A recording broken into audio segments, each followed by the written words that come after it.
പ്രതിപക്ഷത്തിനെതിരെ ആഞ്ഞടിച്ച് parliamentary കാര്യമന്ത്രി കിരൺ റിജിജു രംഗത്ത്.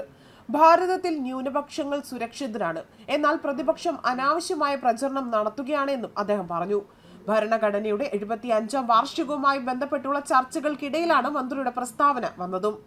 എല്ലാവർക്കും അഭയം നൽകുന്നതാണ് ഭാരതീയ സംസ്കാരമെന്നും അതേപോലെ തന്നെ ബംഗ്ലാദേശിലെ ന്യൂനപക്ഷങ്ങളായ ഹിന്ദുവും പാഴ്സിയും ജൈനനും കടുത്ത അതിക്രമം നേരിടുന്നതിനിടയിലാണ് മന്ത്രിയുടെ വാക്കുകൾ പ്രസക്തമാകുന്നതും. ന്യൂനപക്ഷ സംരക്ഷണത്തിന് ഭാരതം സ്വീകരിച്ചു വരുന്ന നടപടികൾ അദ്ദേഹം ചൂണ്ടിക്കാട്ടി. യാതൊരു വിധത്തിലുള്ള കടന്നുകയറ്റവും ഭാരതത്തിലെ ന്യൂനപക്ഷങ്ങൾക്ക് നേരെ ഉണ്ടായിട്ടില്ല. വിവേചനം നേരിടുന്നവർക്ക് എന്നും രാജ്യം പ്രത്യേക പരിഗണന നൽകിയിട്ടുണ്ട്. ദേശീയ ന്യൂനപക്ഷ കമ്മീഷൻ നിയമം നിലവിലുള്ള ഏക രാജ്യമാണ് ഭാരതം.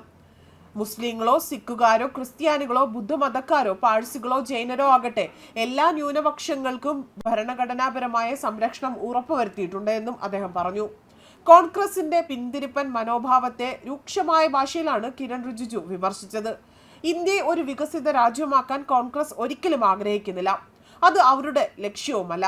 മോദി സർക്കാർ അധികാരത്തിൽ വന്നതിന് ശേഷമാണ് രാജ്യത്തിന് ശരിയായ കാഴ്ചപ്പാട് പോലും രൂപപ്പെട്ടതെന്നും മന്ത്രി കൂട്ടിച്ചേർത്തു. ഇന്ത്യൻ ഭരണഘടനയുടെ 75ാം വാർഷികത്തോടനുബന്ധിച്ച് നടന്ന ചർച്ചകൾക്ക് പ്രധാനമന്ത്രി നരേന്ദ്രമോദി ഇന്ന് ലോക്സഭയിൽ മറുപടി നൽകുമെന്നാണ് സൂചനകൾ ലഭ്യമാകുന്നത്. അതേസമയം ഇന്ത്യാവിരുദ്ധ ശക്തികൾക്കൊപ്പം നിൽക്കുന്നവർ ആരായാലും തന്നെ അവർക്കെതിരെ ചെറുത്തുനിൽപ്പ് വേണമെന്നും അദ്ദേഹം വ്യക്തമാക്കി. സഭാ നടപടികളുമായി മുന്നോട്ട് പോകണമെന്നാണ് സർക്കാർ നിലപാട്. ജോർജ് സോറോസും ചിലരുടെ ഇന്ത്യക്കെതിരെയാണ് പ്രവർത്തിക്കുന്നത്. ഇതിനെതിരെ ഒറ്റക്കെട്ടായി പോരാടണമെന്നും കിരൺ റിജിജു പറഞ്ഞു. ന്യൂനപക്ഷങ്ങൾക്കുള്ള പദ്ധതിക്കായി അനുവദിക്കുന്ന ഫണ്ടുകളുടെ വിനിയോഗത്തിൽ സുതാര്യതയും ഉത്തരവാദിത്ത ബോധവും സർക്കാർ ഉറപ്പുവരുത്തേണ്ടതുണ്ട് എന്നും അദ്ദേഹം പറഞ്ഞു. നേരിട്ടുള്ള പരിശോധനയും സാങ്കേതിക വിദ്യയുടെ വർദ്ധിച്ച ഉപയോഗവും സ്വീകരിച്ചു വരികയും മാനേജ്മെന്റ് ഇൻഫർമേഷൻ സിസ്റ്റം ഇതിനായി ഏർപ്പെടുത്തുകയും ചെയ്തിട്ടുണ്ട്. 2023-2024 കാലത്ത് അനുവദിച്ച 2608.93 കോടി രൂപയിൽ 1032.65 കോടി രൂപയാണ് ഇതിനായി ചിലവഴിച്ചതും.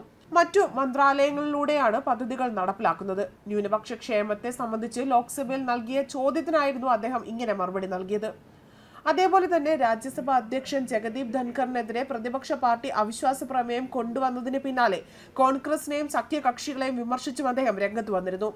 കോൺഗ്രസും പ്രതിപക്ഷ പാർട്ടികളും നിയമസഭയുടെ അന്തസ്സിനെ അവഹേളിച്ചതായി കിരൺ റിജിജു പറഞ്ഞു. പാർലമെന്റിന്റെ ഇരുസഭകളിലും സ്പീക്കറുടെ അധികാരത്തെ പ്രതിപക്ഷം ആവർത്തിച്ച് അവഹേളിക്കുകയാണ് എന്നും ആരോപിച്ചു. ഇരുസഭയിൽ NDAക്ക് ഭൂരിപക്ഷമുണ്ടെന്നും അദ്ദേഹം പറഞ്ഞു. കോൺഗ്രസ്, തൃണമൂൽ കോൺഗ്രസ്, ആം ആദ്മി പാർട്ടി, സമാജ്വാദി പാർട്ടി, DMK, രാഷ്ട്രീയ ജനതാദൾ എന്നീ പാർട്ടികളിൽ നിന്നുള്ള 50-ലധികം MPമാരുടെ ഒപ്പുകളോടെയാണ് നോട്ടീസ് രാജ്യസഭാ സെക്രട്ടറിയിൽ സമർപ്പിച്ചത്. രാജ്യസഭാ അധ്യക്ഷനെ ബഹുമാനിക്കണം. ഇത് വിജയിക്കില്ല. യഥാർത്ഥ പ്രശ്നങ്ങൾ വഴിതിരിച്ചുവിടാൻ വേണ്ടി മാത്രമാണിത്. സഭ ശരിയായി നടത്തുന്നുണ്ട് എന്ന് ഉറപ്പാക്കാൻ സർക്കാർ തയ്യാറാകണം. എല്ലാം തീരുമാനിച്ച സമയവും തീയതിയും നിശ്ചയിച്ചപ്പോൾ സ്പീക്കർക്കെതിരെ നോട്ടീസ് നൽകേണ്ടതില്ല. യഥാർത്ഥ പ്രശ്നം വഴിതിരിച്ചുവിടാൻ വേണ്ടി മാത്രമുള്ള നീക്കമാണിതെന്നും കിരൺ റിജിജു പറഞ്ഞു. രാജ്യസഭാ അധ്യക്ഷനു നേരെയുള്ള ആക്രമണമാണിതെന്നും കോൺഗ്രസ് മാപ്പ് പറയണമെന്നും അദ്ദേഹം ആവശ്യപ്പെട്ടു. കോൺഗ്രസിന്റെയും മറ്റു പാർട്ടികളുടെയും അപലപനീയമായ പെരുമാറ്റമാണിത്. രാജ്യസഭയായാലും ലോക്സഭയായാലും പ്രതിപക്ഷം സീറ്റിന്റെ അന്തസ്സിനെ അവഹേളിച്ചു. അധ്യക്ഷന്റെ നിർദ്ദേശങ്ങൾ പാലിക്കാതെ കോൺഗ്രസ് പാർട്ടിയും സഖ്യവും നിരന്തരം മോശമായി പെരുമാറുകയാണ് എന്നും അദ്ദേഹം വ്യക്തമാക്കി. സോണിയാഗാന്ധിയും വ്യവസായി ജോർജ് സോറോസും തമ്മിലുള്ള ബന്ധം ഉൾപ്പെടെ വിവിധ വിഷയങ്ങളിൽ BJP MPമാരും പ്രതിപക്ഷാംഗങ്ങളും ഏറ്റുമുട്ടിയതിനെ തുടർന്ന് ഇരുസഭകളും പിരിഞ്ഞതിനു പിന്നാലെയായിരുന്നു നോട്ടീസ് സമർപ്പിച്ചത്. സോറോസ് വിഷയം വഴിതിരിച്ചുവിടാനുള്ള കോൺഗ്രസിന്റെ ശ്രമമാണിതെന്നും അദ്ദേഹം കുറ്റപ്പെടുത്തി.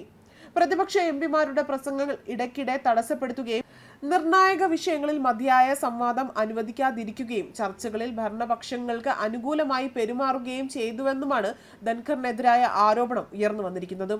ന്യൂസ് ഡെസ്ക് കർമ്മ ന്യൂസ്.